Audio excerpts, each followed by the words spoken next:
warahmatullahi wabarakatuh. Alhamdulillah wassalatu wassalamu ala rasulillah wa ala alihi wa sahbihi ajma'in. Amma ba'd. Ikhwan wa akhwati fillah, alhamdulillah di kesempatan sore yang mulia ini Allah kembali kumpulkan kita di majlis yang sangat mulia ini, yaitu majlis talabul ilmi. Dan sore hari ini kita masih pada kitab fikih ASN dan karyawan. Dan tema hari ini kita akan sedikit membahas tentang pemahaman yang menyesatkan, di mana banyak pemahaman ini beredar di tengah-tengah masyarakat, sehingga penting untuk dijelaskan. Berkata mu'alif hafizahullah jalla wa ala, bismillahi wassalatu wassalamu ala rasulillah wa ba'd. Ada beberapa pemahaman yang menyimpang di masyarakat tentang harta haram, yang menjadi penyebab mereka tidak merasa takut ketika mengambil harta haram tersebut. Di antara penyebab yang menjadikan mereka tidak takut dengan harta haram, di antaranya jamaah, yang pertama pemahaman yang penting sholat, banyak ibadah, beres. Yang penting zikir, yang penting sholat 5 waktu, perkara kerjaan haram nggak masalah. Nah ini naudzubillah jamaah, itu termasuk bentuk meremehkan perbuatan maksiat. Padahal ketika Abdullah bin Mas'ud menyifati seorang mukmin dan mukminah, dia mengatakan innal mu'mina yara dhunubahu ka'annahu qa'idun tahta jabalin. Jadi seorang mukmin itu dia melihat dosa-dosanya seolah-olah sedang duduk di kaki gunung. Yakhafu an yaqa' alaihi. Dia takut dan khawatir kalau gunung tersebut akan menimpa dirinya. Ini sifat seorang mukmin dan mukminah, bukan justru meremehkan. Karena ingat jamaah, perbuatan dosa kecil bisa menjadi besar dengan beberapa sebab, diantaranya dengan diremehkan atau dengan dilakukan terus menerus. Ini bisa menjadi besar. Penulis kitab mengatakan seorang anggota DPR yang sering makan suap, ia menyampaikan terkait prinsip hidupnya bahwa semua bentuk pelanggaran suap, pungli, korupsi dan seterusnya, semuanya bisa tertutupi dosanya dengan sholat dan tahajud. Nah ini dari mana sumbernya jemaah? Sing penting ki sholat, rajin ghibah, tahajud, kabeh beres. Ini bahasa Jawa ya. Yang penting itu sholat, rajin ibadah, tahajud, semua beres. Kalau antum masih ada pemikiran seperti ini, dibuang jemaah. Hati-hati ya. Kata penulis kitab, saya mendengar kalimat ini dari salah satu rekan kontraktor. Dia menyampaikan ucapan salah satu anggota DPR yang menurutnya semua pelanggaran masalah dana negara bisa selesai dengan sholat dan tahajud. Pengalaman yang sama, saya pernah menyampaikan kajian tentang muamalah pegawai di sebuah instansi pemerintah. Saya sampaikan tentang bahaya mengambil dana negara, uang haram, dan sejenisnya, yang itu semua akan dipertanggungjawabkan di akhirat. Hingga suasana kajian sedikit tegang. Seusai kajian, moderator menyampaikan yang penting itu menjaga ibadah, melaksanakan sholat, tahajud, puasa, insya Allah semua masuk surga. Dan jangan lupa sedekah katanya. Nah, Pak, korupsi yang penting ada bagian sedekahnya. Naudzubillah jamaah. Ini pemahaman keliru. Subhanallah, mereka bersembunyi di balik ibadah untuk bermaksiat. Sungguh ini adalah prinsip yang sangat menyimpang dan harus diluruskan. Makanya di antara sebab kenapa kita sangat butuh hidayah Allah. Di antara satu sebab ini disebut oleh Syekh Al-Imam Ibnu Qayyim, kan terkadang gini, jemaah, kita mengetahui suatu ilmu sebagai kebenaran ternyata keliru. Ini tadi dikira segala sesuatu itu beres hanya dengan sholat dan tahajud. Nah, ini keliru. Ya. Seperti kisah Ibnu Hanifah yang melihat seorang pemuda mencuri buah apel, setelah itu disedekahkan dan ternyata berhujjah. Ya. Hitung-hitungannya benar tapi keliru. Dikatakan ketika ditegur bahwasanya ketika saya mencuri buah apel dicatat 1 keburukan, tapi ketika apel ini disedekahkan 1 kebaikan dilipat ganda menjadi 10. 10 kurangi 1 tinggal 9. Dia curi buah apel disedekahkan, ya, ya sama kasusnya seperti ini. Korupsi nggak masalah, yang penting sedekah. Masih tinggal 9. Ya. Dosanya cuma 1. Ini hitung-hitungan keliru, ya, hitungan keliru. Salat, tahajud, puasa, itu semua adalah ibadah pribadi. Sementara pelanggaran mengambil harta negara, uang rakyat atau harta haram lainnya, itu pelanggaran sosial yang bernilai dosa. Anda bisa simak hadis dari Abu Hurairah radhiyallahu taala anhu. Dia mengatakan, qala rajulun, ada seorang laki-laki bertanya, "Ya Rasulullah, wahai Rasulullah, inna fulana yudkaru min kathrati salatiha wa siyamiha wa sadaqatiha ghayra anha tu'dhi jiranaha bilisaniha."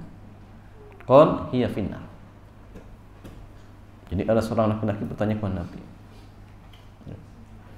"Ya Rasulullah, ada wanita yang rajin sholat, rajin puasa, rajin sedekah, namun dia suka menyakiti tetangganya dengan lisannya." Jadi lisannya pedas, ya, kalau ngomong nekit, ya. Maka Nabi menjawab, dia masuk neraka, dia min ahlin. Nah, bayangkan, hanya gara-gara lisan, sholat, puasa dan lain sebagainya, seolah-olah gak ada nilainya cuman. Nah, ini kok sebaliknya malah justru berhujjah dengan sholat dan sedekah misalkan. Padahal perbuatan maksiat yang dilakukan tidak hanya hubungannya dengan Allah, dengan sesama manusia. Ini lebih berat lagi, jemaah. Karena dosa kalau terkait dengan Allah, kita tobat selesai. Tapi kalau maksiat terkait dengan hak anak Adam, repot lagi. Dengan Allah mungkin selesai, tapi dengan anak Adam wajib minta dihalalkan. Kalau yang diambil misalkan harta negara, berarti wajib minta maaf ke seluruh rakyat Indonesia. Sahih. Antum datang ke rumahnya, "Assalamualaikum, afwan ya, kemarin saya korupsi." Dan belum tentu semua memaafkan, ya Bang, belum tentu. Ya repot. Ya. Kok naudzubillah sampai diremehkan. Ini yang pertama. Jadi yang penting sholat, banyak ibadah, beres. Ini keliru. Ya. Karena banyak ibadah, kalau ternyata misalkan di satu sisi dia berbuat maksiat, mungkin saja jamaah, maksiat itu akan menghancurkan dirinya. Kemudian yang kedua, pemahaman yang haram jadi halal jika dizakati. Jadi yang haram itu bisa jadi halal kalau dizakati. Beberapa orang meyakini bahwa harta haram jika dizakati akan menjadi halal. Alasan mereka, harta haram itu kotor, sedangkan zakat berfungsi menyucikan harta. Setelah dizakati, harta akan menjadi suci dan halal. Demikian pemahaman menyimpang ini berkembang. Ya. Jadi jemaah, mereka salah paham. Sahih bahwasanya zakat itu akan mensucikan harta. Ya. Tetapi ingat, hal-hal yang suci itu pun jemaah ada suci yang dalam artian bisa hilang. Suatu yang kotor bisa hilang, suatu kotor yang tidak bisa hilang. Contoh seperti najis saja. Najis itu jemaah adalah najis yang ainiyah, najis yang memang zatnya najis. Ada najis yang hukmiyah, dalam artian najis ini karena terkena benda najis. Contoh kain terkena kotoran, berarti ini benda yang terkena najis. Bisakah dibersihkan? Bisa, dengan dicuci misalkan, selesai. Tapi kalau misalkan benda yang memang zatnya najis seperti afan, ya apa cuma? Ya kotoran lah. Antum mau sikat sampai apa namanya? Pakai black clean misalkan, dicuci, ya. Bisa kan menjadi suci? Enggak. Ya. Kotoran misalkan, kotoran manusia sampai sudah kering dicuci sampai halus misalkan, apakah jamasan jadi suci? Ya enggak. Kenapa? Zatnya sudah kotor. Zatnya sudah kotor. Beda kalau misalkan statusnya gini, antum punya harta sudah mencapai nisab, kemudian gak dizakati. Ini hartanya jadi kotor gara-gara apa? Gara-gara ada harta zakat yang belum dikeluarkan. Maka kalau harta zakat itu dikeluarkan, jelas menjadi bersih.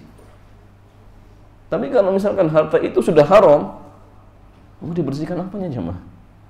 Ya memang zatnya sudah haram, seperti kotoran tadi, nggak mungkin suci. Ya tidak mungkin suci seperti itu. Hal yang memprihatinkan, ternyata logika ini tidak hanya dalam tataran teori, ya, tapi hingga menjadi praktek. Ada salah satu penanya di konsultasisyariah.com yang pernah mengingatkan temannya agar keluar dari bank riba. Namun dia mengelak dan beralasan tidak masalah berpenghasilan riba, toh nanti kalau sudah disakati jadi halal. Dari mana jemaah?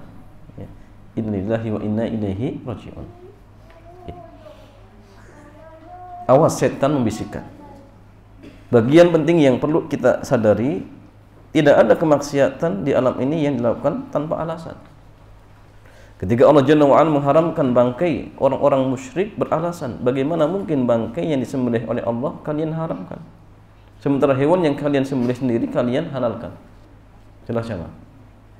Kan gini, alasan mereka kenapa bangkai itu dikatakan dihalalkan, karena bangkai itu kata mereka berarti yang nyembelih langsung siapa? Allah. Jadi hewan yang mati nggak disembelih kita, berarti yang nyembelih siapa? Allah. Yang nyembelih kita saja halal, yang nyembelih Allah masa nggak halal jemaah? Bener nggak? Itu alasan orang kafir. Masa binatang yang antum sembelih boleh dimakan, ini yang nyembelih Allah nggak halal. Jadi hujah mereka bahwasanya hewan yang mati dengan sendiri tidak disembelih oleh kita, itu kata mereka disembelih oleh Allah. Berarti bagaimana yang disembelih kita halal, ya harusnya disembelih Allah juga halal. Ini keliru. Ya. Kenapa jemaah? Yang nyuruh untuk kita sembelih juga Allah, yang mengatakan kalau tidak disembelih oleh kita itu bangkai juga Allah. Kok dipertentangkan jemaah? Ya masalahnya karena memang sekali lagi mereka tidak belajar. Di sebuah komplek kos-kosan orang Indonesia Timur, beberapa anak kos menangkapi ayam tetangga dan menyembelihnya. Ketika diminta tanggung jawab, mereka beralasan inilah milik Tuhan dan Tuhan ciptakan ini untuk dinikmati bersama. Mengapa kamu dilarang? Mengapa kamu larang? Nah ini jamaah kapalnya kita kisah nyata. Seperti sebagian orang yang mengatakan apa? Ngambil tanah orang lain dengan alasan apa? Bumi milik Allah. Silakan antum ambil. Kenapa dilarang? Ini milik Allah. Nah, ini keliru jemaah sekalian. Kalau seperti itu ya orang akhirnya berbuat zalim. Dia aku, ini punya saya. Ya. Sedangkan aturan itu memang sudah ada dan berlaku. Kemudian sekalian, ketika orang dilarang onani, mereka beralasan onani itu menyehatkan organ reproduksi.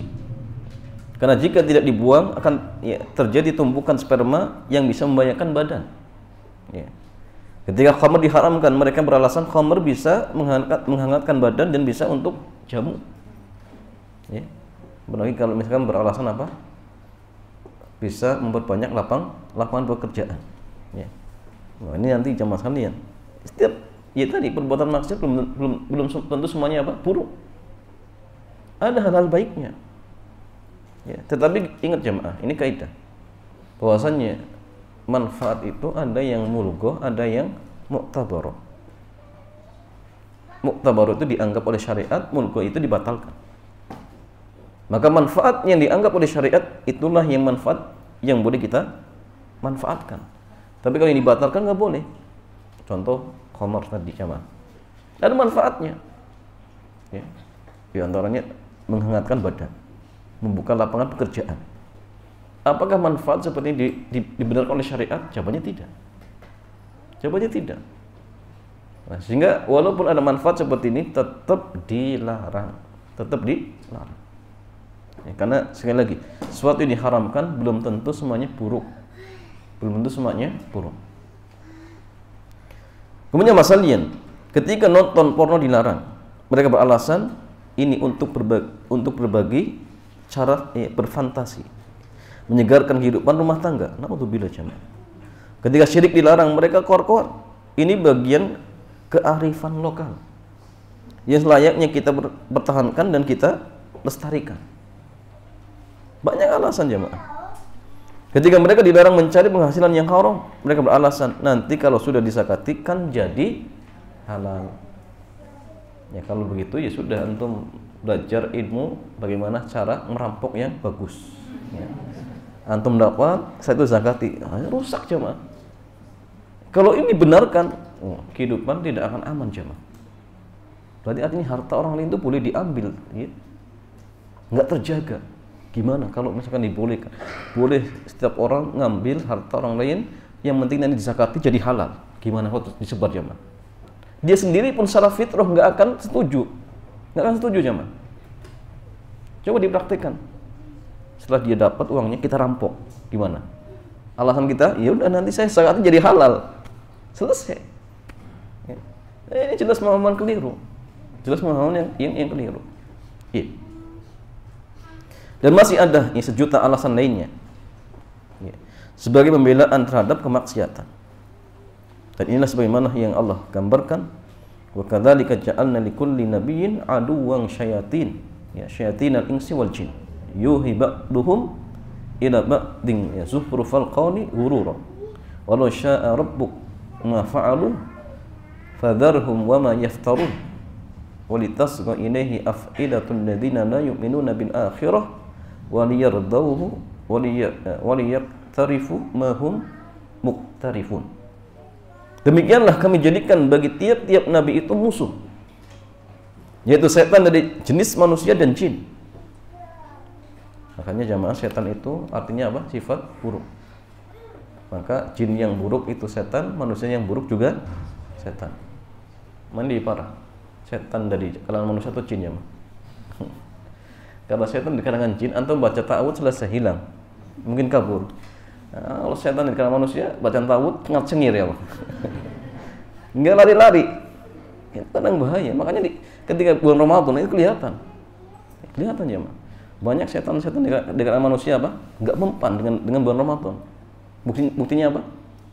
Banyak warung-warung berkelambu. Itu kalau masuk bahaya jemaah. Hati-hati. Ya. Jadi memang ada kalangan dari jin dan manusia. Satu sama lain saling membisikkan perkataan-perkataan yang indah-indah untuk menipu manusia. Jikalau Tuhanmu menghendaki, niscaya mereka tidak mengerjakannya. Maka tinggalkanlah mereka dan apa yang mereka ada-adakan. Dan juga agar hati kecil orang-orang yang tidak beriman kepada kehidupan akhirat cenderung kepada bisikan itu.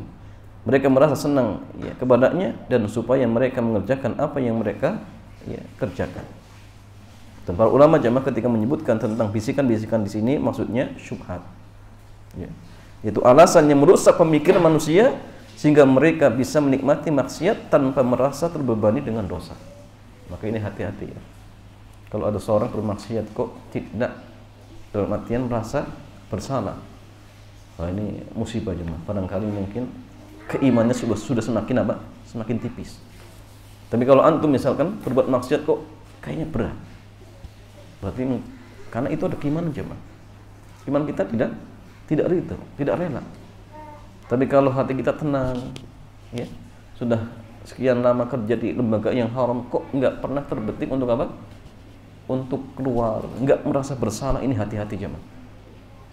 Khawatir jangan-jangan Allah sudah tutup apa? Hatinya, naudzubillah jemaah. Sehingga kalau misal kondisinya sama seperti orang munafik yang akhirnya hidayah itu nggak masuk, ini sudah celaka. Sudah celaka jemaah. Apalagi sampai tadi ya membanggakan maksiat dengan alasan-alasan yang keliru. Ya. Kalau disakati nanti bisa berubah menjadi halal. Ya. Kalau kaidah ini kita terapkan, dia sendiri pun tidak akan menerima. Sahih. Ya. Orang akan menghalalkan harta orang lain dengan alasannya tadi, kalau saya sedekahi menjadi halal. Ya. Dia bekerja di tempat yang haram, ya kita rampok. Alasannya nanti kalau saya sedekahkan jadi halal. Nanti yang lain sama seperti itu. Ya. Nanti yang penting saya dapat, saya sedekahkan jadi halal. Terus bagaimana jemaah kondisinya? Kacau. Ya. Jadi ini pemahaman yang menyimpang, perlu diluruskan jemaah. Ya. Kemudian masalahnya Allah Jalla wa Ala menyatakan bahwa fungsi zakat adalah mensucikan harta jiwa dari orang yang menunaikannya. Allah Jalla wa Ala berfirman, "Khudh min amwalihim shadaqatan tutahhiruhum wa tuzakkihim biha." Ambillah zakat dari sebagian harta mereka. Dengan zakat itu kamu membersihkan dan mensucikan mereka. Dan kita memahami suatu benda bisa dibersihkan dan disucikan jika asal benda itu adalah suci. Tadi ya, benda mutanajis, yang terkena najis. Kemudian kecampuran sedikit kotoran. Bagian kotoran ini yang bisa kita bersihkan. Artinya dicuci silakan, kalau sudah hilang najisnya berarti menjadi suci. Berbeda dengan benda yang sejak awalnya kotor atau tidak, atau dia sumber kotoran. Dibersihkan dengan cara bagaimanapun akan tetap kotor. Sebagai ilustrasi, ya, ini kata penulis, tapi mohon maaf katanya, agak joroknya, tinja kering. Meskipun dibersihkan dan digosok sampai mengkilap, statusnya tetap najis. Karena tinja seluruhnya najis dan bahkan sumber najis, sehingga treatment apapun tidak akan mengubahnya menjadi suci. Nggak bisa. Mau pakai backlink, ya, mau dimasak, ya, tetap statusnya najis. Ya. Tapi kalau misalkan jamaah sudah dalam artian ya, istihalah, boleh tidak? Istihalah itu berubah zatnya. Apakah jadi najis? Dibakar jadi arang jamaah. Kalau sudah jadi arang, apakah jadi suci? Suci tidak. Ini pembahasan tersendiri, sudah kita bahas ya. Itu pernah kita bahas di fikih apa namanya? Al-Fiqhu Syaikhul Fauzan, Mulakhas Fikih. Pernah dibahas ya, Mas. Kalau sudah berubah jenisnya, itu berubah ya, Mas. Nah, seperti contohnya misal ada apa namanya binatang yang najis kemudian berubah menjadi garam, apakah jamaah sekalian dengan berubah jenisnya kemudian berubah hukumnya? Jawabannya iya, tapi ingat kalau istihalahnya sempurna. Tapi kalau hanya sekedar perubahan sedikit tetapi sifat itu masih ada seperti kolagen, maka hukumnya tetap sama seperti darah. Jadi beda kasusnya. Alkamakon. Tapi kalau benar-benar sempurna berubah, maka hukumnya beda. Contoh seperti misalkan alkohol berubah menjadi cuka, misalkan, dan tanpa disengaja ya. Apakah ketika sudah berubah menjadi cuka, kemudian hukumnya sudah berbeda? Jawabannya berbeda. Cuka, ya hukumnya boleh, dalam artian halal. Khamar, ya haram, seperti itu jamaah. Tapi kalau dalam artian masih ada zatnya, maka tetap hukumnya sama. Dan yang masalahnya, harta haram seluruhnya kotoran. Dan ini sumber kotoran. Jika dicampur dengan harta yang halal, justru mengotori harta yang halal itu. Karena itulah zakat dari harta haram tidak diterima. Dari Ibnu Umar radhiyallahu taala anhuma, Rasulullah beliau bersabda, "La tuqbalu salatun bi ghairi tuhurin." Salat itu tidak sah jika tanpa bersuci. Wala shadaqatun min gulun. Dan tidak juga sedekah Karena apa? Karena gulul.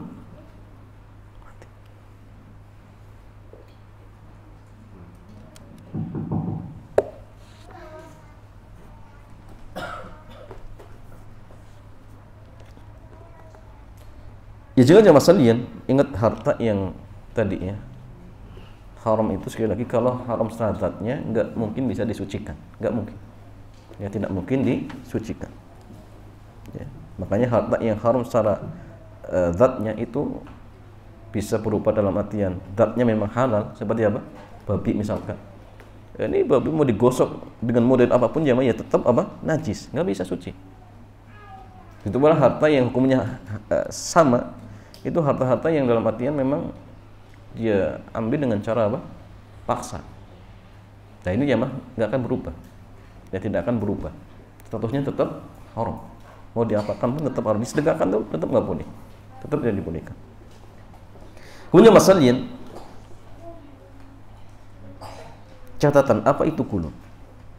Dalam Islam menguasai hak milik umum untuk kepentingan pribadi, baik penguasaan sementara ataupun selamanya, seperti korupsi, disebut dengan gulul atau ya harta khianat. Ya Sulaiman Al-Bujairimi, ulama Syafi'iyah mengatakan, gululu aslihil khianatu, lakinnahu sya'a fil gululi fil ghanimah. Jadi gulul secara makna bahasa artinya khianat. Namun istilah ini lebih dikenal untuk menyebut orang yang mengambil harta ghanimah sebelum dibagi. Tapi kemasannya tadi ya, harta yang dalam artian apa? Khianat. Ya. Ini namanya gulul. Oleh karena itu masalahnya Allah Jalla wa Ala tidak menerima ya, apa? Amalan yang tidak baik. Zakat dari harta yang haram itu nggak bisa. Ya. Allah Jalla wa Ala hanya menerima amal yang baik. Demikian pula Allah hanya akan menerima sedekah maupun zakat dari hasil yang halal. Ya. Dari Abu Hurairah radhiyallahu taala anhu, Nabi bersabda, "Ayyuhan nas, innallaha thayyibun la yaqbalu illa thayyiban." Wahai manusia, sesungguhnya Allah Maha baik dan Allah tidak menerima kecuali dari hal-hal yang baik. Dalam masalah sedekah, Nabi SAW menegaskan bahwa Allah hanya akan menerima dari hasil yang baik. Dari Abu Hurairah radhiyallahu ta'ala anhu, Rasulullah beliau bersabda, "Man tasaddaqa bi adli tamratin min kasbin tayyibin wa la yaqbalullahu illa tayyib wa innallaha yataqabbaluha bi yaminihi thumma yurabbiha li sahibihi kama yurabbi ahadukum faluwahu hatta takuna mithlal jabali." Siapa yang bersedekah dengan sebiji kurma yang berasal dari usahanya yang halal lagi baik, Allah tidak menerima kecuali dari yang halal lagi baik. Sesungguhnya Allah menerima sedekah tersebut dengan tangan kanannya, kemudian Allah menjaga dan memeliharanya untuk pemiliknya seperti seseorang di antara kalian yang menjaga dan memelihara anak kudanya hingga ya, sedekah tersebut menjadi sebesar gunung. Sehingga artinya jemaah, memang kalau sedekah dari harta yang haram tidak diterima sebesar apapun, nggak bisa ya. Karena harta yang dalam artian disedekahkan dan itu diterima oleh Allah adalah harta yang thayyib, harta yang halal. Kalau haram nggak bisa karena harta haram itu yang dibolehkan hanya apa jemaah? Dibebaskan ya, disalurkan untuk fasilitas umum atau diberikan kepada fakir dan miskin, silakan, ada masalah.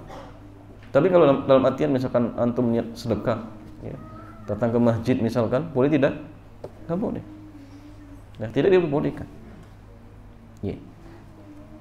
Walaupun ada yang mengatakan apa, diperinci ya. Ada orang misalkan punya harta riba, bolehkah jamaah untuk nyumbang masjid, untuk bangun masjid? Boleh tidak? Kalau untuk beli mushaf Al-Quran sepakat nggak boleh. Tapi kalau untuk bangun masjid boleh tidak? Yang terbaik jangan ya. Karena dulu orang-orang kafir Quraisy ketika membangun Ka'bah saja, Masya Allah, mereka mensyaratkan dari hasil apa? Harta yang murni halal 100%, yang akhirnya walaupun apa? Uangnya kurang, sehingga Ka'bah dibangun tidak sempurna, hingga akhirnya dikasih apa? Hijr Itu ceritanya gitu jemaah. Hartanya kurang. Kenapa? Mereka mensyaratkan harus 100% halal. Nah, kita kadang jamaah sekalian yang sudah muslim, sudah tahu hukumnya, kadang-kadang apa? Sembarangan. Harta subhat masuk, ya haram masuk. Ya. Maka hati-hati. Kalau ingin membangun rumah Allah, usahakan dari hasil yang murni halal, seperti itu. Kenapa? Karena sebagian ulama ada yang berpendapat bagaimana hukumnya sholat di masjid yang dibangun dari harta haram. Boleh tidak jamaah? Seperti contoh misalkan masjid di Bang Ribawi, antum lagi mau setor kemudian sholat di masjidnya, sah tidak jamaah? Sebenarnya ada yang mengatakan tidak boleh. Ya. Seperti misalkan tanah, ya, hasil curian, ada yang mengatakan nggak boleh jamaah. Walaupun yang tepat sholatnya tetap sah, tapi apa? Tapi apa jamaah? Berdosa tidak? Yang buat masjidnya jelas berdosa kalau dia buat dari harta yang haram. Tapi kalau kitanya jamaah, kalau bisa cari yang lain, cari yang lain. Cari yang lain. Jangan sholat di situ jamaah. Ya, cari yang lain dulu. Ya jamaah sekalian, najis itu seharusnya dibuang agar tidak mengotori yang lain. Demikian pula harta haram seharusnya dibuang agar tidak mengganggu harta yang lain. Maka jangan disimpan jamaah. Kalau harta haram itu disimpan, yang terjadi itu menjadi biang masalah. Sahih jemaah. Masalah bagi harta antum yang halal, masalah buat keluarga. Sahih. Itu sumber masalah. Dalam ensiklopedia fikih dinyatakan wal malul haram kullu khabithun, ya, khabathun la yutahhar. Wal wajibu fil malil haram radduhu ila ashabihi in amkana, ya, ma'rifatuh, ya, in amkana ma'rifatuhum wa illa wajaba ikhrajuhu kullu an milkihi ala sabili takhallusi minhu la ala sabili tasudduqi bihi, ya, wa hadha muttafaqun alaihi baina ashabil madhahibi. Jadi harta haram semuanya kotor sehingga tidak bisa dibersihkan. Yang wajib dilakukan terhadap harta haram adalah mengembalikan harta itu kepada pemiliknya jika memungkinkan, ya. Kalau misalkan pemiliknya diketahui atau ahli warisnya diketahui, silakan, ya. Jika tidak, wajib mengeluarkan semua harta haram itu dari wilayah kepemilikannya dalam rangka membebaskan diri dari harta yang haram dan bukan diniatkan untuk bersedekah. Ini yang disepakati oleh, ya, para ulama dari kalangan ulama-ulama madhab. Ya. Tapi gini jamaah, kalau ada seorang punya harta haram kemudian dikeluarkan dalam rangka untuk membebaskan diri, pertanyaannya, apakah dia dapat pahala? Kalau dia niatkan sedekah dapat pahala tidak jamaah? Datang ke masjid, dia punya misalkan harta riba, kemudian apa? Niatnya disedekahkan, dapat pahala? Nggak dapat. Kalau dia niatnya membebaskan diri dari harta yang haram, dapat pahala tidak? Hah? Niatnya untuk membebaskan diri dari harta yang haram, dapat pahala tidak? Dapat pahala. Apa pahala apa jemaah? Pahala niat. Ya. Karena membebaskan diri dari harta yang haram itu perintah Allah dan Rasulnya. Tapi ingat, niatnya bukan sedekah. Karena kalau sedekah nggak diterima. Kenapa? Allah tidak menerima sedekah dari harta yang tidak baik. Innallaha thayyibun la yaqbalu illa thayyiban. Jadi Allah itu baik. Dan Allah tidak menerima kecuali dari hal-hal yang baik seperti itu. Nah, sehingga ingat jamaah, prinsip seorang mukmin dan mukminah itu ketika mencari harta, yang penting apa? Barokah. Bukan yang penting banyak. Syukur-syukur barokah dan banyak. Itu yang kita harapkan. Ya, dan jamaah sekalian, ingat kita harus yakin bahwasannya jatah rezeki kita itu sudah dicatat oleh Allah. Mau antum ambil dengan cara yang haram atau dengan cara yang halal, semua akan diberikan. Cuma bedanya kalau antum ambil dengan cara yang haram, berarti ya tadi berdosa. Tapi kalau antum ambil dengan cara yang halal, antum dapat pahala. Ya, maka ya pilihan ke antum. Silakan diambil, catanya sudah ada. Silakan diambil dengan cara model seperti apa jamaah. Pilihan pada diri antum jamaah.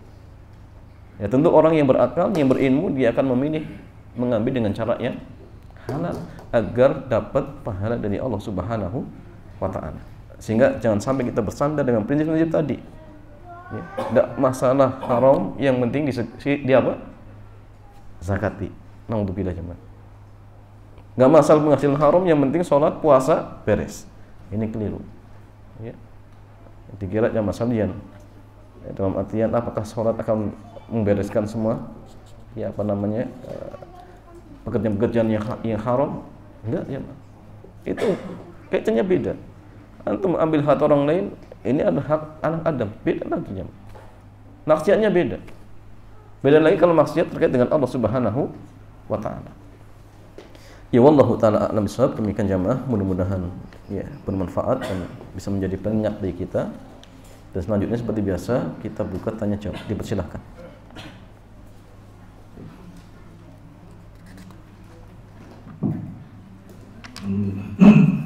Kita sudah sampai pada sesi tanya jawab.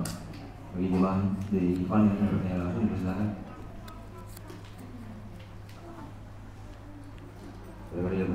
Bagi yang mau bertanya langsung, silakan.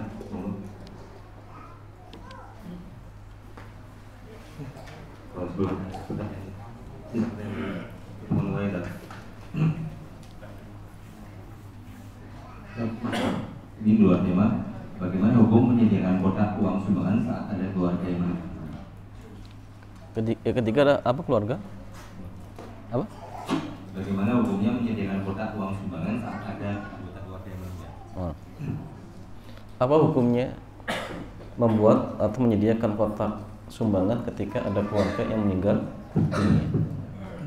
Apakah dibolehkan atau tidak? Saja masalahnya terkait menyediakan kotak sumbangan, ya. Apakah hal ini dibolehkan atau tidak? Ini ya masalah-masalah yang memang kayaknya hanya berlaku di tempat kita kayaknya jemaah. Kayaknya. Bahkan sampai di walimah pun tetap akhirnya apa dikasih apa? Kotak sumbangan. Kayaknya di kita. Ya.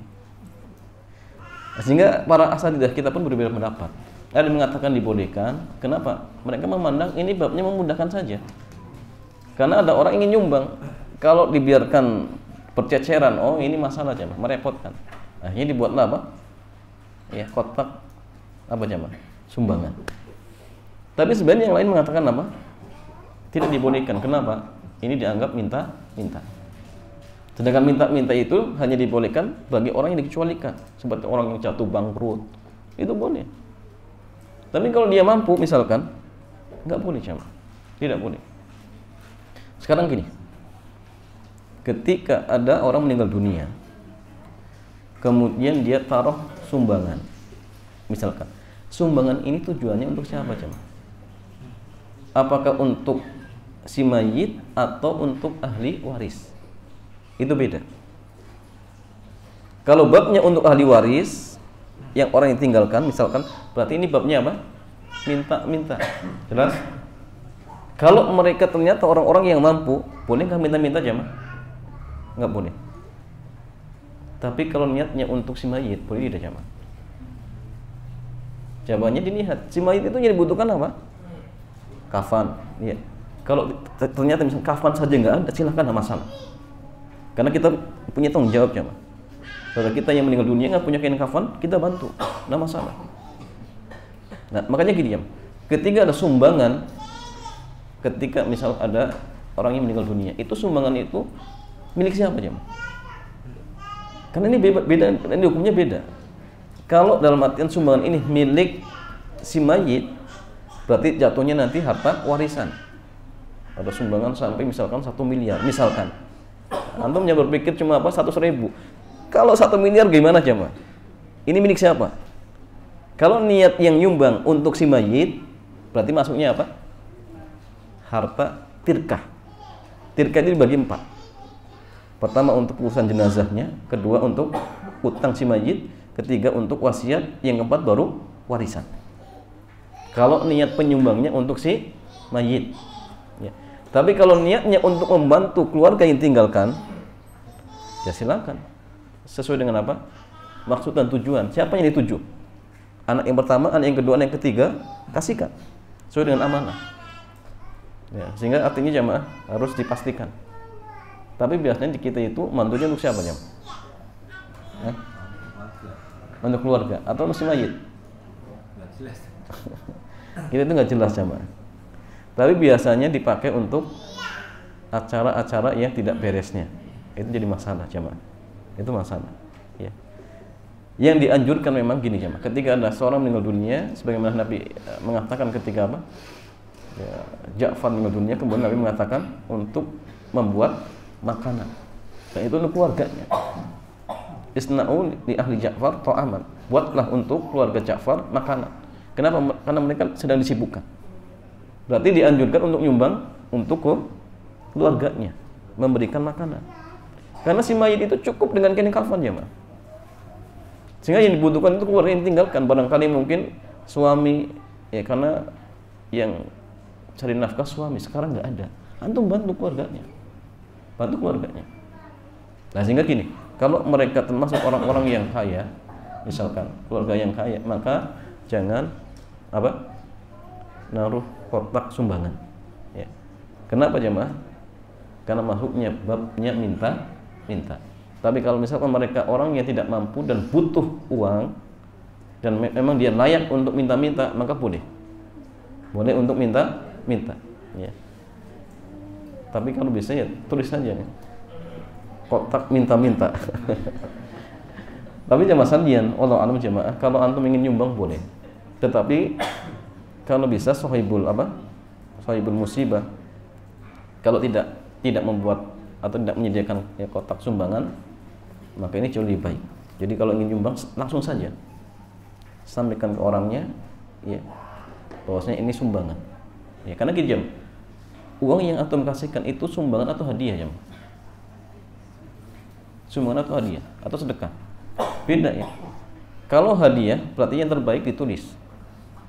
Nama antum tulis di amplopnya tulis dari si fulan. Ya, karena di antara fungsi hadiah itu apa ya? Agar saling cinta mencintai. Biar dia tahu, oh dari si fulan. Ya. Akhirnya dia apa? Mungkin kelak bisa membalas. Tapi kalau sedekah nggak perlu. Kalau niatnya sedekah membantu sudah selesai. Ya, nggak perlu dia tahu. Karena memang masalah yang tujuan sedekah itu ya memang taqarrub ila Allah jalla wa ala. Tapi kalau hadiah itu di antara salah satu maksudnya apa? Agar tercipta saling cinta mencintai. Nggak mungkin dia akan cinta dengan kita kalau nggak tahu siapa yang ngasih. Nah kalau hadiah itu ditulis namanya seperti itu. Dan itu tidak masalah. Ya, tidak masalah. Cuma kalau bisa apa? Langsung dikasihkan ke orangnya. Langsung dikasihkan ke orangnya seperti itu. Wallahu ta'ala a'lam bishawab. Saat melanjutkan terkait dengan meninggalnya seorang, sebenarnya sunnah jika selain mengurusi mayat sunnah yang disarankan seperti apa? Misalkan kita sebagian ada menjaga masalah keluarganya atau ya jamaah sekalian, ketika ada orang meninggal dunia, apa yang harus kita lakukan? Ya jamaah, ketika ada orang meninggal dunia, maka pertama yang kita lakukan setelah tentu yang mentalkinnya, kemudian sudah mengucapkan kalimat la ilaha illallah misalkan, kemudian ruhnya dicabut, maka hal yang perlu dilakukan adalah pejamkan matanya, kemudian apa? Tutup tubuhnya. Setelah itu segera kita ngurus jenazahnya untuk dimandikan. Ya, tapi kalau bisa jamaah sekalian, anggota-anggota tubuhnya, persendiannya digerak-gerakkan, dilemeskan, agar apa? Ketika memandikan tidak kaku. Itu penting. Karena kalau dibiarkan, ya biasanya sulit untuk digerakkan. Ya. Kemudian mulut apa? Diikat biar tidak terbuka seperti itu. Nah itu dimandikan, kemudian dikafani, disolati. Plus jamaah didoakan. Ini paling penting. Doakan terus. Ya. Kemudian bolehkah orang yang dalam artian bertakziah mencium kening si mayit? Boleh, nggak masalah. Tapi ingat, laki-laki dengan laki-laki. Kalau laki perempuan boleh, tapi kalau mahramnya. Ya, kalau nggak mahramnya nggak boleh. Ya. Kemudian apa lagi jemaah? Ya. Segera dikuburkan ya, segera dikuburkan. Supaya itu segera dikuburkan. Selesai. Iya. Ada terkait dengan keluarganya, iya. Sebagaimana Nabi mengatakan ketika Ja'far meninggal, beliau bersabda, "Isna'u li ahli Ja'far ta'ama." Buatlah untuk keluarga Ja'far makanan. Kenapa? Karena mereka sedang tersibukkan. Jadi artinya gini, kita disuruh nyumbang, bukan apa? Bukan malah ngerepoti. Ya. Kumpul di rumahnya kemudian makan. Bahkan sebagian sahibul musibah akhirnya apa? Kerepotan. Setelah selesai acara, dia bingung ya, bagaimana cara bayar utangnya. Karena dia ngutang ya, Pak. Sehingga yang sunnah itu bukan malah merepotkan, tetapi membantu. Ya. Maka ini penting, hal-hal yang keliru harus apa? Dibenarkan. Ya. Harus diingatkan. Ya. Jarir bin Abdullah Al-Bajali beliau pernah mengatakan gini, jemaah. Kunna na'uddu al-istima' inda ahli mayyit. Dulu kami para sahabat menganggap perbuatan kumpul-kumpul di rumah duka, wasina atau ta'am ba'da dafni, dan menyediakan makanan setelah mayit dikuburkan, minan niyaha, itu dianggap bentuk niyaha. Apa jemaah? Meratapi mayit. Dan Nabi mengingatkan wannaihatu atau annaihatu, seorang wanita yang niyaha, idza lam tatub, jika dia tidak bertobat sebelum meninggal dunia, tuqamu 'alaiha yaumal qiyamah, maka dia akan diazab di hari kiamat dengan apa jemaah? Dipakaikan ya apa namanya, pakaian dari penyakit kulit kudis atau penyakit gatal, dan jubah dari ter, atau sebaliknya seperti itu. Pokoknya dia akan dipakaikan apa? Pakaian atau jubah baik dari ter atau dari apa? Penyakit kulit. Nah, ini ancaman. Berarti nggak boleh ya. Kumpul-kumpul, ngerepotin misalkan. Yang boleh itu takziah. Kita takziah itu apa artinya, Mas? Takziah itu menghibur ya. Maka jangan keliru. Kita takziah kok malah menjadikan keluarga mayit semakin sedih, itu keliru ya. Makanya gini, nggak boleh ketika kita bertakziah kemudian puji-puji mayit di hadapan sahibul musibah, itu nggak boleh. Itu nggak boleh jemaah. Yang sunnah, antum ingatkan keluarga agar sabar, berharap pahala, itu yang sunnah. Bukan malah dipuji-puji si mayit. Oh, dulu itu si mayit kalau di masjid, masya Allah, rajin ibadahnya, suka bantu orang, ya. Sedekahnya luar biasa. Apalagi tambah apa? Kok kenapa mati ya? Akhirnya keluarga nangis ya, mah. Oh iya, ini keliru. Karena dengan seperti ini akhirnya apa? Menjadikan dia nggak ridho. Kalau nggak ridho akhirnya apa? Ya meratapi mayit nanti. Maka sampaikan agar sabar, berharap pahala, itu yang sunnah. Itu yang sunnah. Bukan malah dipuji. Boleh antum puji, tapi ingat bukan di hadapan sahibul musibah. Dengan kita yang lagi ngobrol, masya Allah si fulan itu luar biasa orangnya baik, zikirnya luar biasa. Boleh, nggak masalah. Tapi kalau di hadapan keluarganya tahan. Kenapa? Khawatir menjadikan mereka semakin sedih. Bukan nggak boleh memuji, boleh, tetapi jangan di hadapan mereka. Kenapa? Karena akan menambahkan kesedihan. Seperti itu, coba. Wallahu ta'ala a'lam bishawab. Ada suatu mereka ketika jenazah kaku itu, sebagian dulu para modin itu menggunakan untuk melemaskan sedih itu menggunakan Coca-Cola atau soft drink. Apa diperbolehkan? Gini jemaah, kalau misalkan si mayit tubuhnya sudah kaku dan sulit untuk digerakkan, kalau bisa dilemaskan dengan sesuatu yang mubah boleh, nggak masalah. Ya, seperti contohnya apa? Coca-Cola. Coca-Cola itu harta haram jemaah. Najis atau tidak? Nggak najis, maka nggak masalah. Tapi kalau misalkan diluruskan kok bisa menyakiti, bahkan bisa mematahkan tulang si mayit, haram, nggak boleh. Nggak boleh jemaah. Kenapa? Karena menyakiti si mayit sama halnya menyakiti ketika dia masih hidup. Sehingga nggak boleh. Antum caci maki ya, pas mandiin, oh kamu dulu sering marah-marah. Itu nggak boleh jemaah, walaupun dia nggak bisa balas. Itu nggak boleh. Ya. Tetap kita wajib memuliakan. Maka orang-orang yang diamanahkan untuk memandikan mayit itu kalau bisa orang-orang yang paham. Jadi gini, memandikan mayit itu sama seperti memandikan anak kecil. Pelan-pelan. Jangan terlalu dipencet. Ya. Perut pun jangan dipencet jemaah. Jadi cukup didudukan, kalau ada yang keluar. Sebagian orang itu karena jahil, dipaksa. Keluar. Saya bersihkan, paksa lagi, keluar lagi jemaah. Karena aslinya kalau dibiarkan, kalau memang ada yang mau keluar sendiri. Jadi dudukan saja biasa saja. Ya.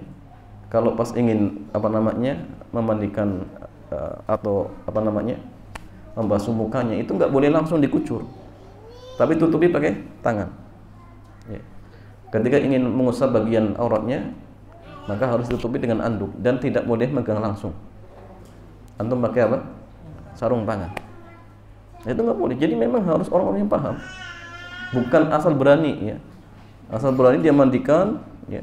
Akhirnya yang terjadi apa? Terdolimi. Si mayit terdolimi. Nah, sehingga kita aja selaku anak yang masih punya orang tua, antum belajar. Biar nanti ketika orang tua kita meninggal dunia, kita yang ngurus, yang paham. Jangan diserahkan orang lain yang mereka nggak paham. Itu masalah. Dibolak-balik misalkan, ya, seperti apa memandikan. Jadi nggak boleh. Jadi pelan, ya.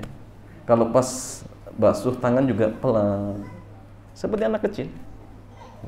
Jangan jangan dipaksa. Ketika sulit untuk digerakkan, jangan, biarkan saja.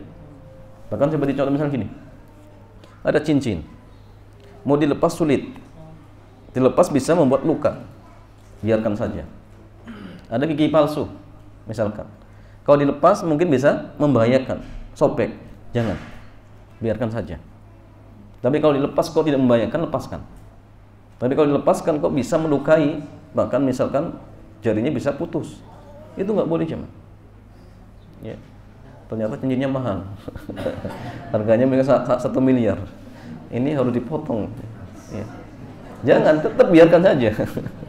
Biarkan saja seperti itu. Kenapa? Ya. Jenazah atau harga diri si mayit ini lebih utama. Lebih utama. Wallahu ta'ala a'lam bishawab. Pembahasan tentang mayit yang menarik sebenarnya, tapi masih banyak pertanyaan lain, masih banyak sekali. Tentunya. Ya.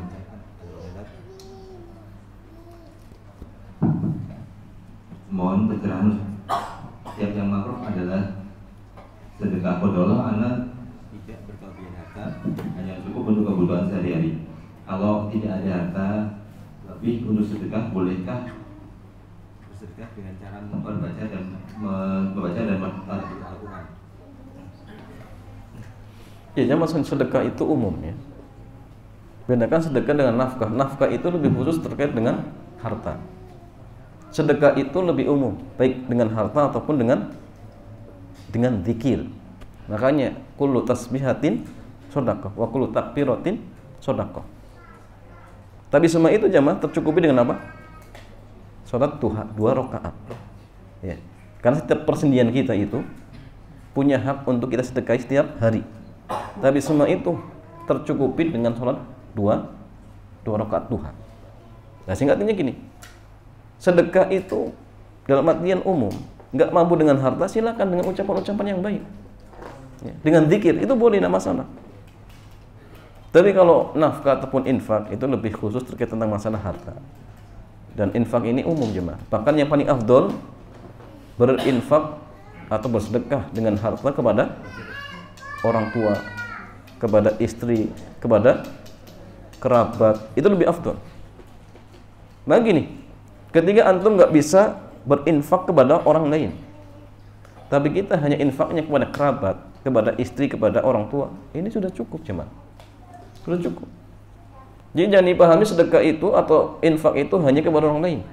Bahkan satu suap yang kita masukkan kepada mulut istri kita itu termasuk apa?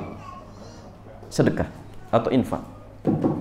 Ya, maka nggak perlu membebankan diri. Saya nggak punya misalkan harta untuk bisa infak ke orang lain, nggak perlu. Yang mudah silakan, nggak masalah. Untuk orang tua silakan, itu bahkan lebih berhak. Kerabat itu lebih berhak. Istri apalagi jamaah lebih berhak. Ya, karena nafkah kepada istri itu lebih didahulukan daripada orang tua. Itu nomor 1. Istri nomor 1 jamaah. Antum yang punya istri, kasih nafkah kepada mereka, kasih infak kepada mereka seperti itu. Wallahu ta'ala a'lam bishawab.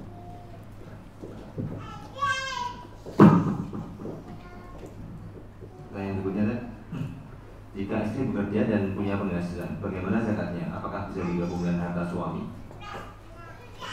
Jika istri punya penghasilan, apakah zakatnya digabung dengan suami gitu? Jawabannya gini ya, kalau istri punya harta sendiri, suami punya harta sendiri, maka zakatnya sendiri-sendiri. Kecuali kalau harta tersebut dalam artian campur karena memang suatu bisnis, dia kerjasama. Misalkan contoh berternak kambing, kambing ini dicampur, nah, nanti zakatnya bareng jamaah. Tapi kalau misalkan harta tersebut bisa dipisah, maka zakatnya masing-masing. Istri sendiri, suami sendiri, ya. Dan nggak perlu digabung. Misal contoh gini, suami punya uang misalkan 50 juta, istri juga 50 juta, ya. Kalau dipisah, jelas belum mencapai nisab, ya. Tapi mereka karena ingin zakat kemudian digabung menjadi 100 juta, akhirnya di zakati. Nggak perlu ya mas, nggak perlu. Kenapa? Karena hartanya sudah berbeda. Ya, kecuali memang dari awal sudah digabung karena memang suatu bisnis, mereka kerjasama, ya silakan keluarkan zakatnya. Tapi kalau tidak, maka zakatnya masing-masing, seperti itu. Wallahu ta'ala a'lam bishawab. Ya, satu lagi.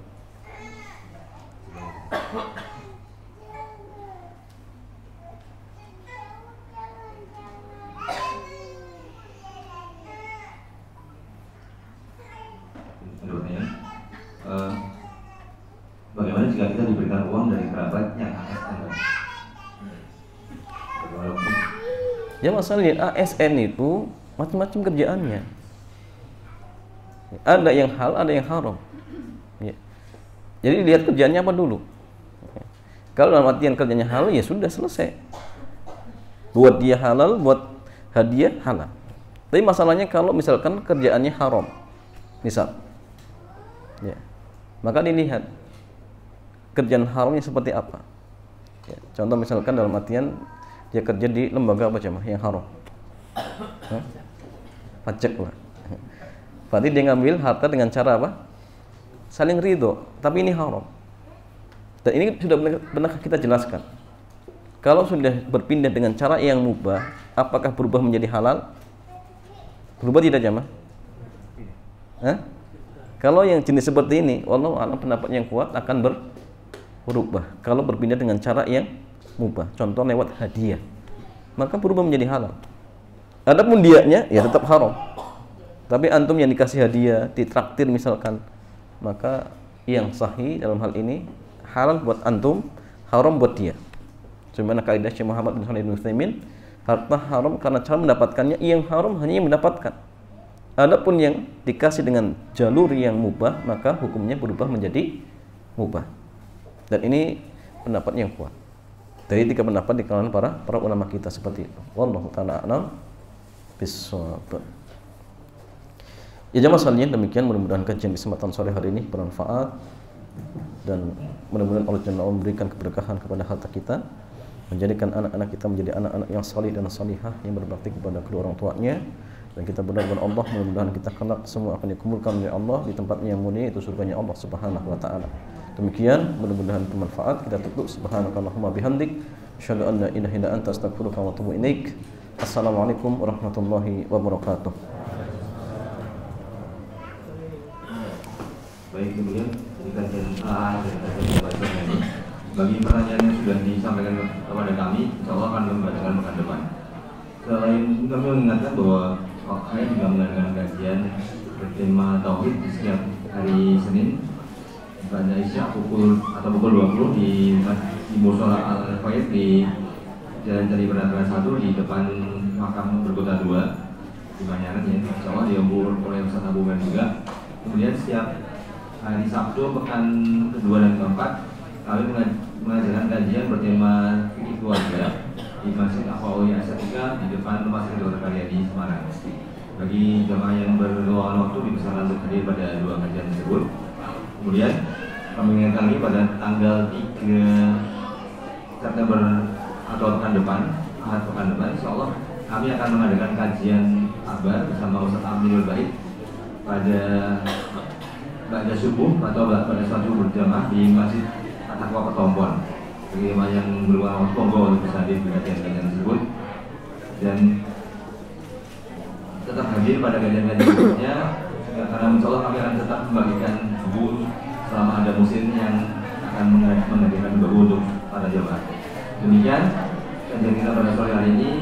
Sugeng Kondur yang manilah. Wassalamualaikum warahmatullahi wabarakatuh.